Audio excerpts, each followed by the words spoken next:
Hi friends, আমি সিমিতা cooking নকে সবাইকে অনেক অনেক স্বাগত। বাড়িতে ডিম আর আলু থাকলে খুব সহজেই বানিয়ে নেওয়া যায় এইরকম দুর্দান্ত একটা রেসিপি। আর এটা খেতেও কিন্তু ভীষণই ভালো হয়।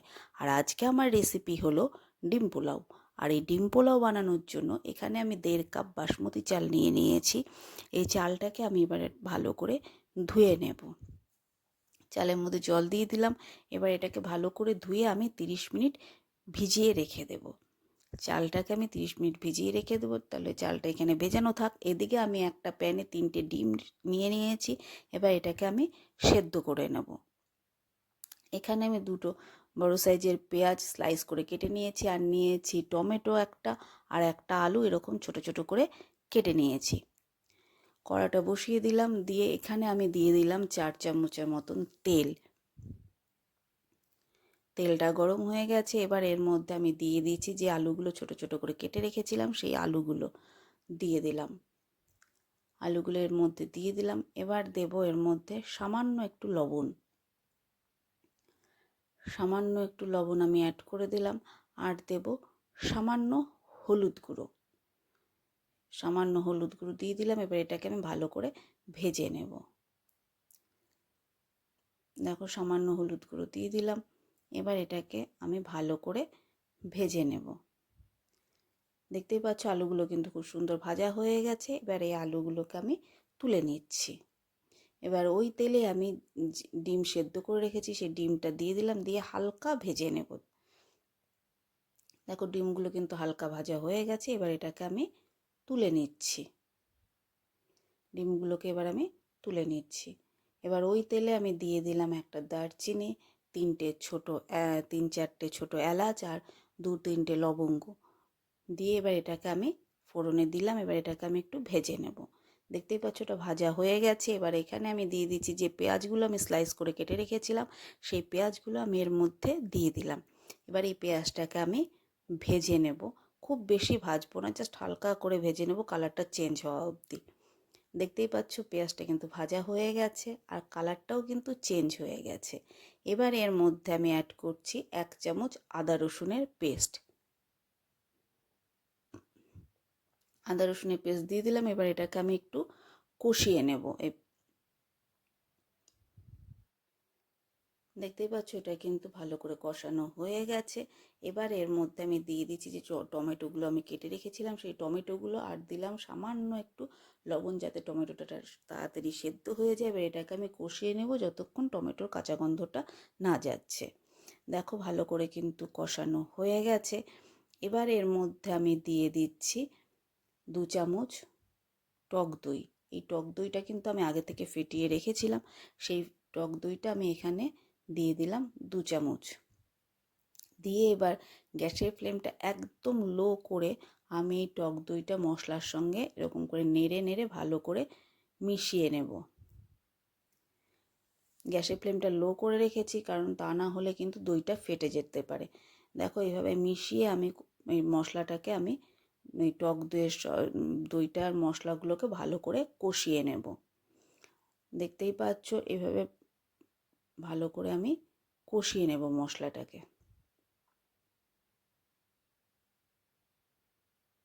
দেখো, মশলাটা কিন্তু কষানো হয়ে গেছে।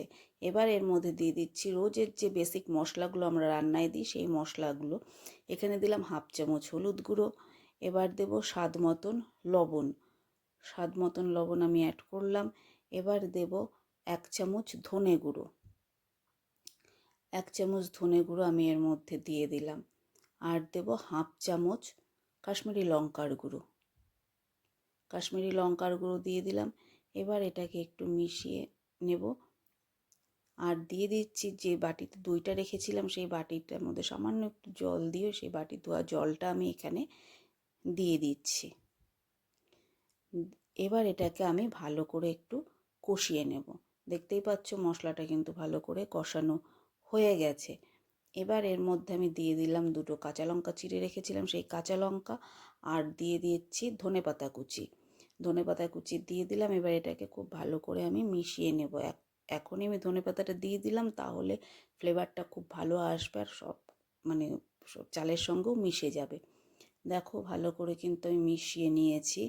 এবার এর মধ্যে আমি দিয়ে দিচ্ছি 1 চামচ চিনি। যেহেতু আমি দই আর টমেটোটা অ্যাড করেছি ওই জন্য স্বাদটাকে ব্যালেন্স করার জন্য আমি এখানে চিনি দিয়ে দিলাম। দিয়ে এবার এটাকে ভালো করে মিশিয়ে নেব।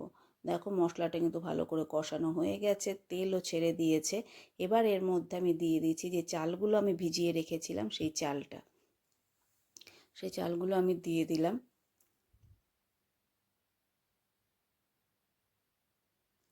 এবার চালটাকে আমি মশলার সঙ্গে ভালো করে কষিয়ে নেব ভালো করে। দেখো ভালো করে মিশিয়ে নিচ্ছি। এবার এটাকে খুব ভালো করে আমি কষিয়ে নেব, মশলার সঙ্গে চালটাকে ভালো করে কষিয়ে নেব।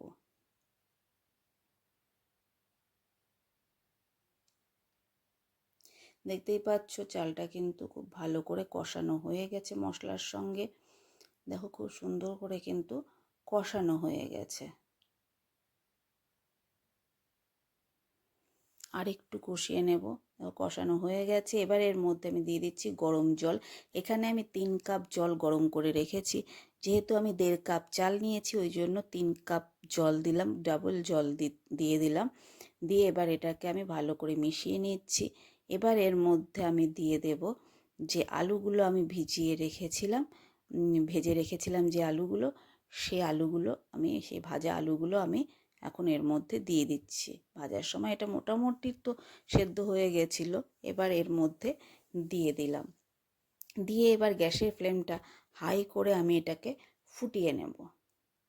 দেখতেই পাচ্ছ সুন্দর ফুটে উঠেছে এবং চালটাও কিন্তু মোটামুটি সেদ্ধ হয়ে গেছে। এবার এর মধ্যে দিয়ে দিচ্ছি যে ডিমগুলো আমি ভেজে রেখেছিলাম, সেই ডিমগুলো এর মধ্যে আমি দিয়ে দিলাম। এবার চাপা ঢাকা দিয়ে গ্যাসের ফ্লেমটা মিডিয়াম করে এটাকে আমি 10 মিনিট ফুটিয়ে নেব। দেখো ঢাকাটা তুলে নিয়েছি। এবার দেখতেই পাচ্ছ খুব সুন্দর করে কিন্তু চালটাও সেদ্ধ হয়ে গেছে আর খুব ঝরঝরেও হয়ে গেছে। এবার এর মধ্যে আমি অ্যাড করছি 1 চামচ গরম মশলার গুঁড়ো আর দিয়ে দিলাম 1 চামচ ঘি। এবার এটাকে চাপা ঢাকা দিয়ে গ্যাসের ফ্লেমটা অফ করে আমি 10 মিনিটের মতন রেখে দেব। তারপরে আমি এটাকে নামিয়ে নেব। চাপা ঢাকা দিয়ে দিলাম। এবার গ্যাসের ফ্লেমটা অফ করে এটাকে আমি 10 মিনিট রেখে দেব। তো ফাইনালি রেডি হয়ে গেছে আমাদের ডিম পোলাও। দেখতেই পাচ্ছ খুব সুন্দর কিন্তু হয়েছে আর একদম ঝরঝরেও হয়েছে। তোমাদের রেসিপিটা কেমন লাগলো অবশ্যই জানিও। আর বলবো একবার অন্ততপক্ষে এই রেসিপিটা ট্রাই করে দেখতে পারো, ভীষণই ভালো হয় কিন্তু। তাহলে চলো আজকে এ পর্যন্তই। আর আমার রেসিপিটা যদি তোমাদের ভালো লেগে থাকে তাহলে অবশ্যই একটা লাইক করে আমার পাশে থেকো। চলো তাহলে আবারও আসবো অন্য কোনো দিন অন্য কোনো একটা রেসিপি নিয়ে।